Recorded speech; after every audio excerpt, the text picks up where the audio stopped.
So comprehensive, otherwise known as synoptic rationality, I would treat that as an ideal type. So you select a concept, you use it as a comparison with the real world. And that is different from an ideal. You know, an ideal is what you might like to happen. An ideal type is more like an artificial representation of the world that you compare with the real world.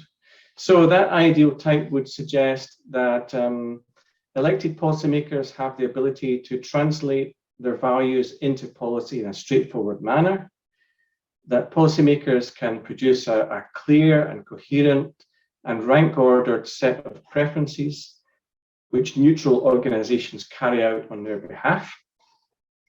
It suggests that policymakers can separate their values, which inform aims, from facts, which are used to inform delivery.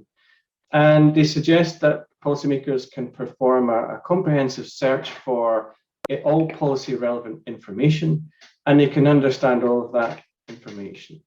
Now, I think when people relate that kind of idea to an ideal, maybe they're focusing on optimality, you know, policymakers maximizing the benefits of policy to society. But I would, I would emphasize that idea that this is really about comparing an artificial world with a real world. So bounded rationality describes the real world, so that's the limits to comprehensive rationality and the consequences for policymaking of bounded rationality.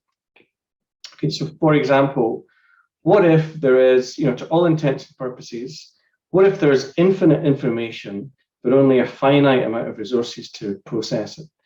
Now, the answer is that policymakers need to find ways to ignore almost all information, and they use two shortcuts. One we could call rational shortcuts. That is, they set goals, they prioritize some trusted sources over others. Then maybe we're talking about irrational shortcuts.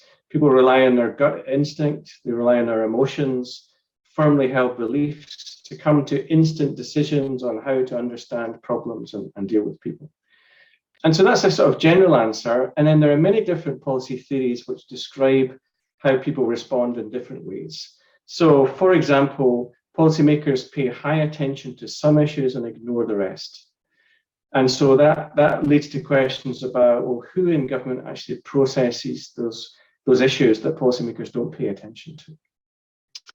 Or we talk about, policymakers, they see the world through the lens of their beliefs. Or we talk about they use trial and error strategies instead of these comprehensive strategies. Or they tell stories to manipulate audiences.